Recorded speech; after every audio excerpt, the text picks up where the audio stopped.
Assalamualaikum warahmatullahi wabarakatuh. Halo semuanya, selamat datang kembali di channel YouTube Sobat Pembelajar. Pada video kali ini saya akan membahas materi tentang Kingdom Protista, khususnya Protozoa. Jadi langsung saja kita ikuti pembahasan berikut ini.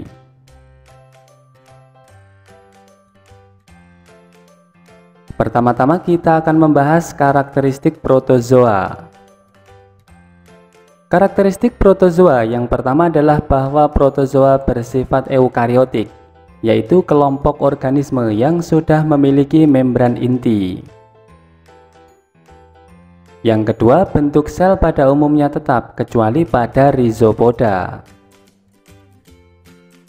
Yang ketiga, pada umumnya bersifat heterotrof sebagai zooplankton.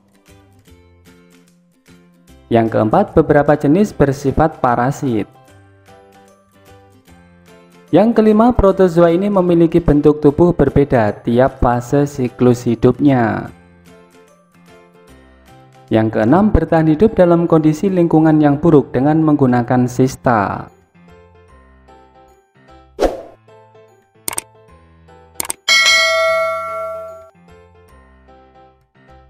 Yang ketujuh, berkembang biak secara aseksual dengan membelah diri dan berkembang biak secara seksual dengan konjugasi. Yang kedelapan, alat gerak dapat berupa kaki semu, silia, flagel, atau dengan sel itu sendiri. Kesembilan, cara hidup berkelompok maupun hidup sendiri.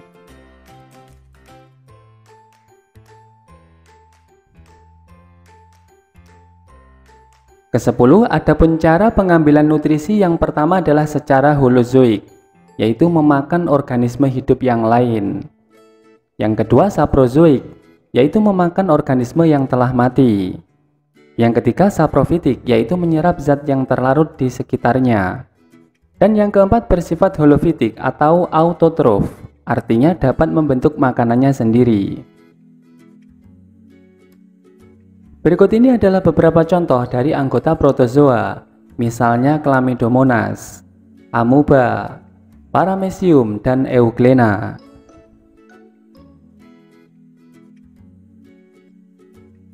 Selanjutnya kita akan membahas klasifikasi protozoa. Secara umum protozoa diklasifikasikan menjadi 4 kelompok berdasarkan alat geraknya. Yang pertama adalah rhizopoda yang bergerak dengan menggunakan kaki semu, misalnya amoeba.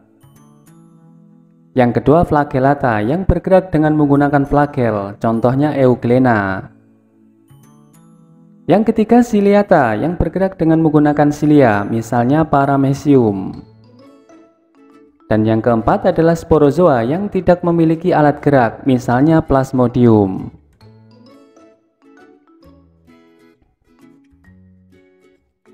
Berikut ini adalah tabel perbandingan dari kelompok protozoa. Misalnya di sini filum Sarcodina atau disebut dengan rhizopoda, alat geraknya berupa pseudopodia. Kemudian filum Ciliophora, nama umumnya adalah ciliata, alat gerak berupa silia. Kemudian filum Zoomasticina atau flagellata, alat geraknya berupa flagel. Dan filum Sporozoa yang tidak memiliki alat gerak.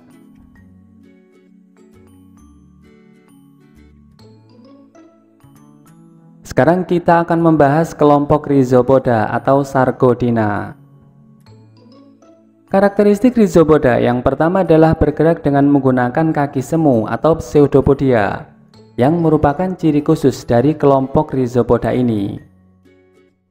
Yang kedua, bersifat mikroskopis antara 200 hingga 300 mikron. Yang ketiga, berkembang biak dengan pembelahan biner. Yang keempat, bentuk sel tidak tetap, misalnya adalah amoeba. Yang kelima, beberapa anggota dari rhizopoda ini ada yang memiliki cangkang atau rangka luar, misalnya Foraminifera dan Radiolaria.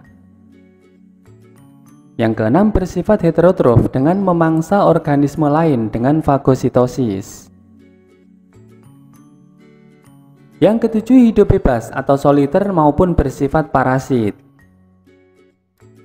Yang kedelapan, bernafas dengan cara difusi ke semua permukaan tubuh. Yang kesembilan, sitoplasma terdiri atas ektoplasma dan endoplasma. Yang kesepuluh, mempunyai vakuola makanan yang digunakan untuk mencerna makanan. Yang ke-11, selain memiliki vakuola makanan, kelompok Rhizopoda juga memiliki vakuola kontraktil yang digunakan untuk membuang sisa hasil metabolisme serta osmoregulasi, yaitu mengatur kadar air di dalam sel. 12. Habitat dari kelompok Rhizopoda ini di air tawar, air laut, tempat basah, dan sebagian kecil hidup di dalam tubuh manusia. Dan yang ke-13, beberapa jenis dapat membentuk sista, yaitu bentuk penebalan plasma yang berfungsi untuk melindungi diri dari lingkungan yang tidak menguntungkan.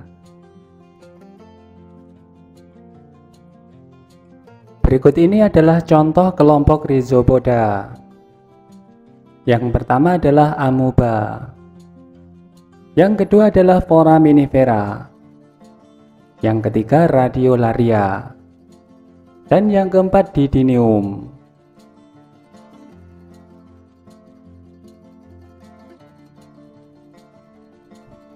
Selanjutnya kita akan membahas klasifikasi kelompok Rhizopoda. Rhizopoda dibedakan menjadi 5 ordo. Yang pertama adalah Labosa. Labosa ini memiliki pseudopodia pendek dan tumpul.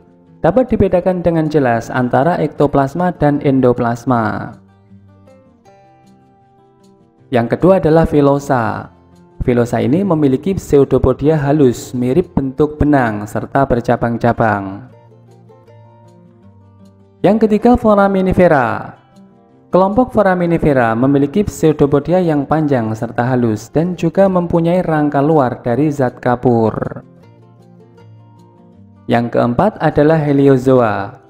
Heliozoa memiliki pseudopodia berbentuk seperti benang yang radien, serta antar filamen tidak pernah bersatu dan membentuk jala. Dan yang kelima adalah Radiozoa. Radiozoa mempunyai rangka yang terbuat dari bahan silika. Berikut ini adalah struktur dari kelompok Rhizopoda, misalnya amoeba.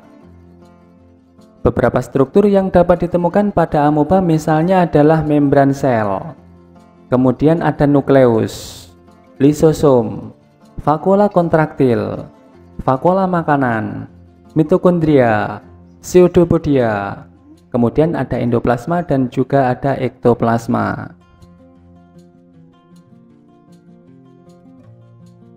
Berikut ini adalah cara amoeba membelah diri. Pertama-tama persiapan amoeba membelah diri. Kemudian amoeba mulai membulat. Selanjutnya inti sel memanjang. Tahap selanjutnya adalah inti sel membelah diikuti dengan pembelahan protoplasma.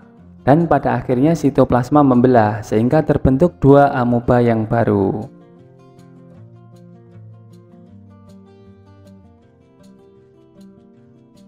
Berikut ini adalah cara amoeba bergerak.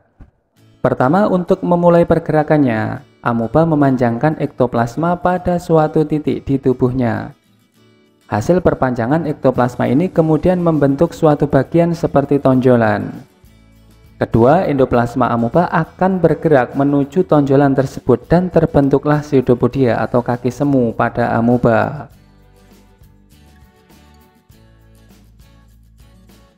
Berikut ini adalah cara amoeba menelan makanan.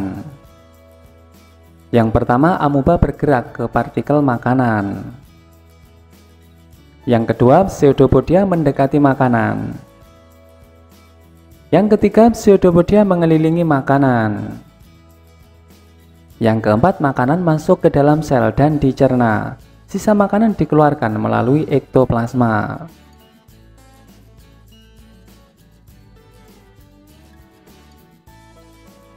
Berikut ini adalah contoh peranan Rhizopoda, misalnya Entamoeba histolytica. Entamoeba histolytica ini bersifat parasit dalam usus manusia serta dapat menyebabkan penyakit disentri. Kemudian Entamoeba gingivalis. Entamoeba gingivalis bersifat parasit dalam rongga mulut yang dapat menyebabkan penyakit radang serta gusi berdarah. Peranan lain dari Rhizopoda misalnya adalah foraminifera. Fosil foraminifera dapat digunakan sebagai penanda umur batuan, sedimen, serta petunjuk dalam pencarian sumber minyak bumi. Kemudian radiolaria. Radiolaria yang sudah mati mengendap di dasar perairan yang menjadi lumpur radiolaria. Lumpur radiolaria dimanfaatkan sebagai bahan, alat penggosok, serta bahan peledak.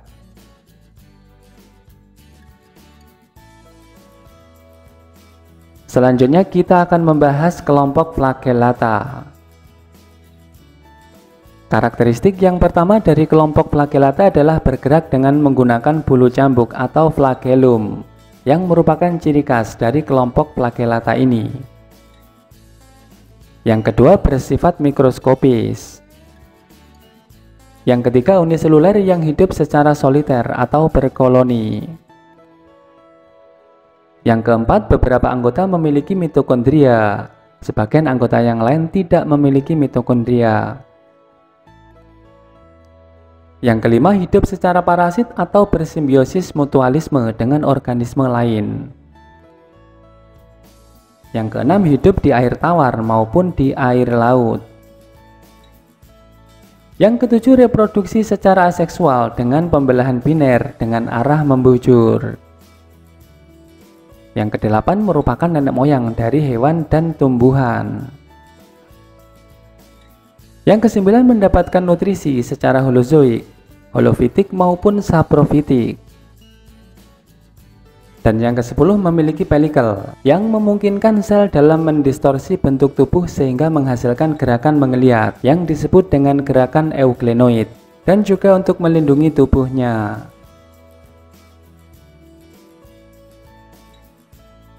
Berikut ini adalah contoh kelompok flagellata. Yang pertama adalah euglena. Yang kedua adalah trypanosoma.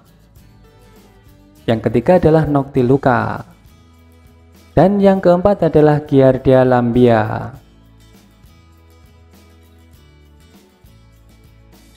Selanjutnya kita akan membahas tentang klasifikasi flagellata. Secara umum, flagellata dibedakan menjadi dua kelompok besar. Yang pertama adalah phytoflagellata, dan yang kedua adalah zooflagellata. Phytoflagellata merupakan flagellata yang memiliki bentuk seperti tumbuhan. Flagellata golongan ini dapat melakukan proses fotosintesis karena mempunyai kromatofora atau klorofil. Phytoflagellata dibedakan menjadi tiga kelompok. Yang pertama adalah euglenoida, misalnya Euglena viridis.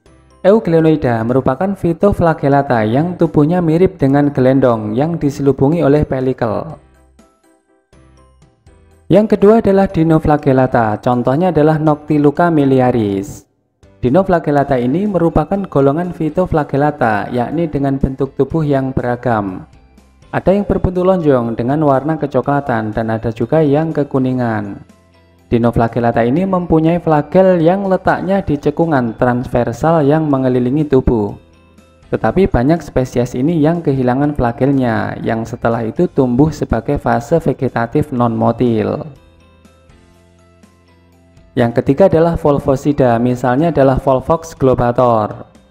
Volvosida ini merupakan golongan phytoflagellata yang berkoloni dan berbentuk bulat. Selanjutnya kita akan membahas tentang zooflagellata.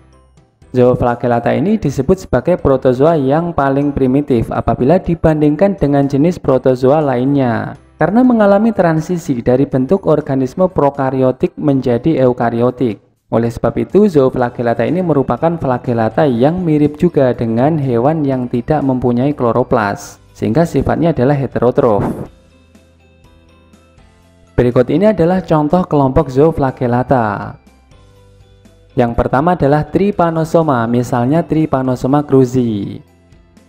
Dan yang kedua adalah kelompok Leishmania, misalnya Leishmania tropica.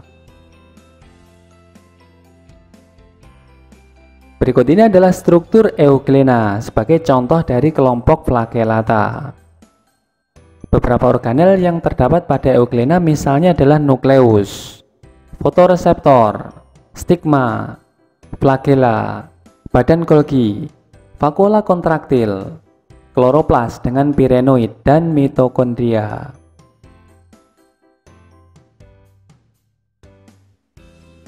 Berikut ini adalah cara Euglena melakukan pembelahan diri untuk reproduksi secara aseksual. Euglena berkembang biak secara aseksual, yaitu dengan pembelahan biner secara membujur. Pembelahan ini dimulai dengan membelahnya nukleus menjadi dua. Selanjutnya, flagel dan sitoplasma serta selaput sel juga terbagi menjadi dua.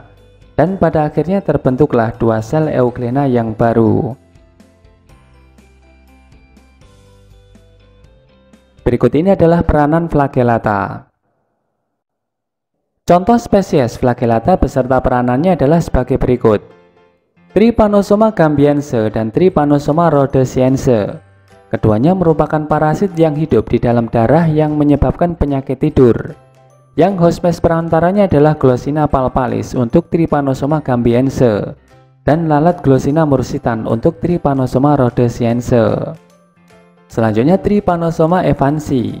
Trypanosoma evansi menyebabkan trypanosomiasis yang dikenal dengan nama sura dan dapat mengakibatkan kematian pada ternak yang merupakan parasit darah dengan hospes perantara lalat tabanus.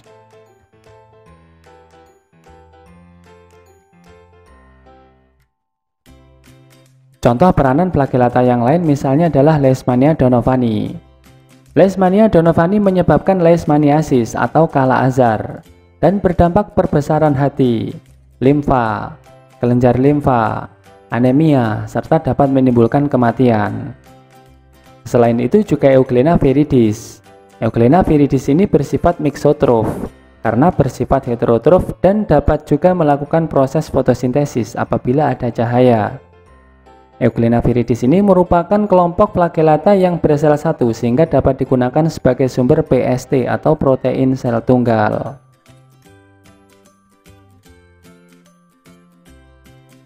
Sekarang kita akan membahas tentang ciliata. Karakteristik ciliata yang pertama adalah bergerak dengan menggunakan cilia atau rambut getar. Yang kedua, ciliata ini bersifat uniseluler. Yang ketiga, memiliki bentuk tubuh tetap atau tidak berubah. Yang keempat, bersifat heterotrof. Yang kelima, ciliata pada umumnya berukuran mikroskopis. Namun ada juga yang berukuran 3 mm. Yang keenam, bentuk tubuh bervariasi. Ada yang berbentuk oval, ada yang berbentuk seperti sandal, ada juga yang berbentuk lonceng maupun corong. Yang ketujuh, sebagian besar hidup di perairan seperti rawa, sawah, dan tempat-tempat berair yang kaya akan zat organik. Yang kedelapan, hidup bebas atau soliter. Ada juga yang bersifat parasit maupun bersimbiosis di dalam usus vertebrata. Yang kesembilan, memiliki vakuola kontraktil yang berfungsi untuk mengatur tekanan osmosis di dalam sel atau osmoregulasi. Dan yang ke-10, ciliata ini memiliki dua macam nukleus, yaitu makronukleus yang berperan dalam metabolisme dan reproduksi secara aseksual atau vegetatif, serta mikronukleus yang berperan dalam reproduksi secara seksual atau generatif. Berikut ini adalah contoh anggota kelompok ciliata. Yang pertama adalah Paramecium. Yang kedua adalah Vorticella. Yang ketiga adalah Stentor. Yang keempat adalah Didinium. Yang kelima adalah Stylonychia. Dan yang keenam adalah Balantidium coli.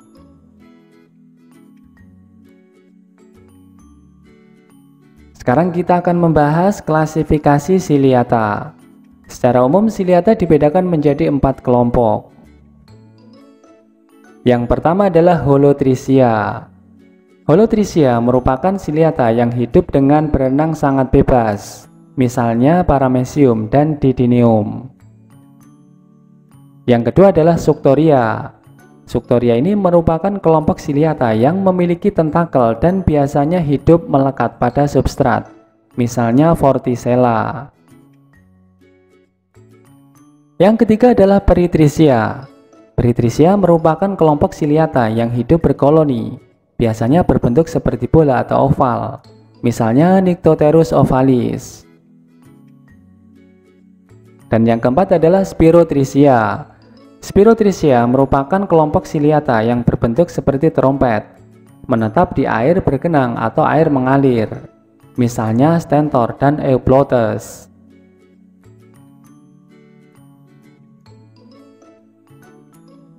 Berikut ini adalah struktur Paramecium yang merupakan salah satu kelompok dari Ciliata. Beberapa struktur yang dapat dijumpai pada Paramecium misalnya adalah mikronukleus, makronukleus, pelikel, vakuola kontraktil, celah mulut, vakuola makanan, sitoplasma, dan silia.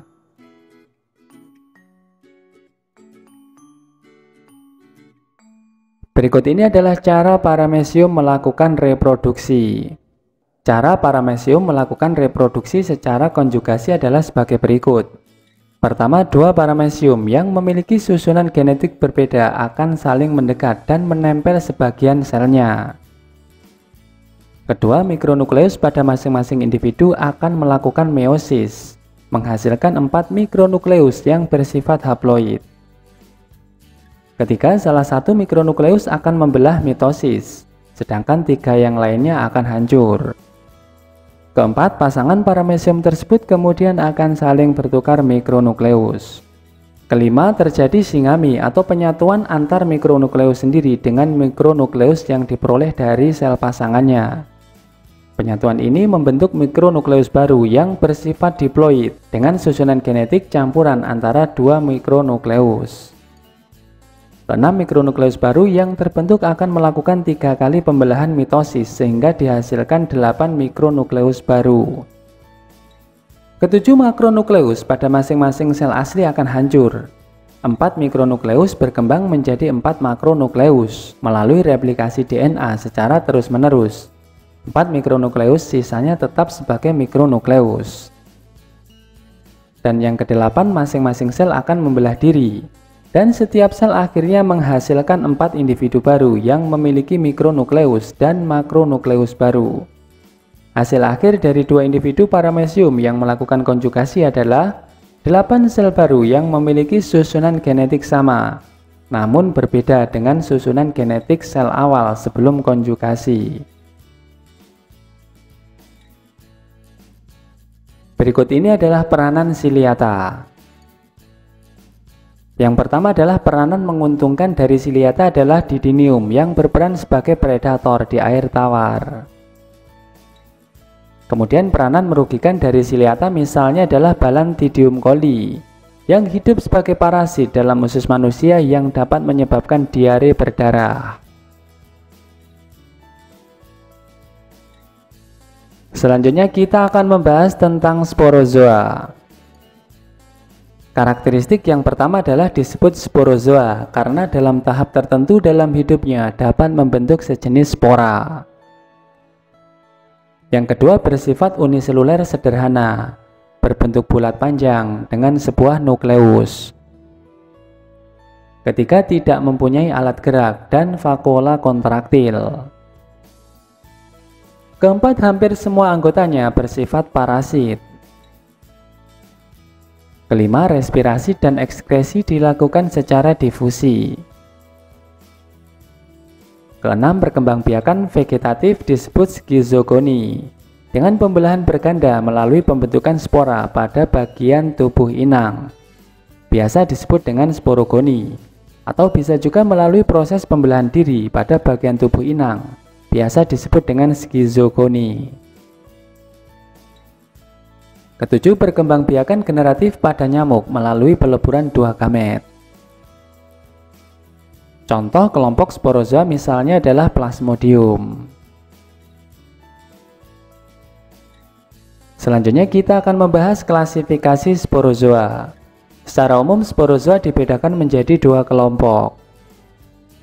Yang pertama adalah kelompok Telosporidia dan yang kedua adalah Neosporidia. Telosporidia dibedakan menjadi 3 kelompok.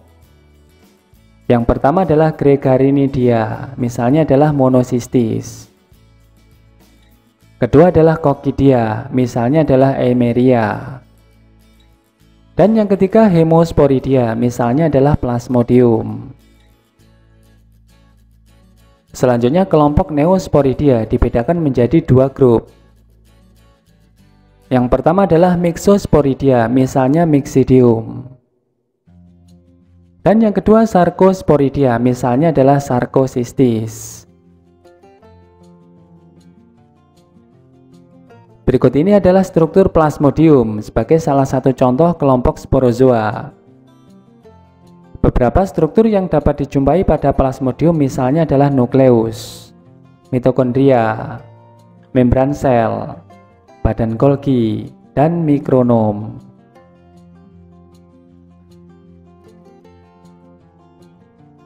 Secara umum perkembangbiakan sporozoa dibedakan dalam 3 tahap. Yang pertama adalah skizogoni. Tahap skizogoni ini terbentuk secara membelah dan terjadi setelah menginfeksi inang. Yang kedua adalah sporogoni. Pada tahap sporogoni ini terjadi pembentukan spora di luar inang dan merupakan stadium efektif. Dan yang ketiga adalah tahap gamogoni. Tahap gamogoni ini merupakan tahap pembentukan sel gamet terjadi di tubuh inang perantara, yaitu nyamuk. Berikut ini adalah daur hidup Plasmodium. Adapun urutan daur hidup Plasmodium adalah sebagai berikut. Pertama, nyamuk Anopheles betina menghisap darah manusia, kemudian mengeluarkan air liur yang mengandung sporozoid. Kedua, bersama aliran darah, sporozoid menuju ke hati selama kurang lebih 3 hari. Ketiga, sporozoid membelah menjadi 8 hingga 32 merozoid. Kemudian keluar dari sel hati lalu menginfeksi sel hati yang lain dan membentuk merozoid baru. Akhirnya sel hati banyak yang mengalami kerusakan. Keempat, gejala demam terjadi ketika merozoid melisiskan sel darah merah dalam jumlah yang banyak. Kelima, jika darah penderita digigit nyamuk Anopheles dan menghisap darah penderita tadi, maka makrogametosit dan mikrogametosit akan ikut terisap dan masuk ke dalam tubuh nyamuk. Keenam, di dalam kelenjar ludah nyamuk, makrogametosit dan mikrogametosit berkembang menjadi makrogamet atau ovum dan mikrogamet atau sperma. Prosesnya dinamakan gametogonia atau gametogenesis. Lalu terjadi fertilisasi di saluran pencernaan sehingga terbentuklah zigot. Ketujuh, zigot berkembang menjadi ookinet, masuk ke usus untuk mendapatkan makanan. Kedelapan, ookinet selanjutnya akan menembus dinding usus dan untuk sementara akan menetap. Terbungkus oleh otot dinding perut nyamuk membentuk ookista. Kesembilan, ookista akan membelah berulang kali sehingga terbentuk sel-sel yang lengkap dinamakan sporozoid. Yang ke-10, ookista yang telah matang maka akan pecah sehingga sporozoid tersebar ke seluruh tubuh nyamuk. Di antaranya ada yang ke dalam kelenjar ludah. Dan yang ke-11, apabila nyamuk menghisap darah manusia, bersamaan dengan itu nyamuk akan melepaskan sporozoid ke dalam darah.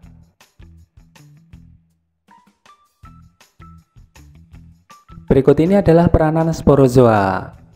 Contoh peranan sporozoa misalnya adalah Plasmodium malaria yang menyebabkan penyakit malaria kuartana dengan masa sporulasi setelah 72 jam. Yang kedua adalah Plasmodium vivax menyebabkan penyakit malaria tertiana dengan masa sporulasi setelah 48 jam. Lalu Plasmodium falciparum yang menyebabkan malaria tropicana dengan masa sporulasi tidak tentu. Kemudian peranan lain dari sporozoa misalnya adalah Toxoplasma. Toxoplasma ini menyebabkan penyakit TORCH yang berakibat kematian pada janin. Demikian pembahasan tentang Kingdom Protista khususnya protozoa. Selamat belajar dan semoga sukses. Wassalamualaikum warahmatullahi wabarakatuh.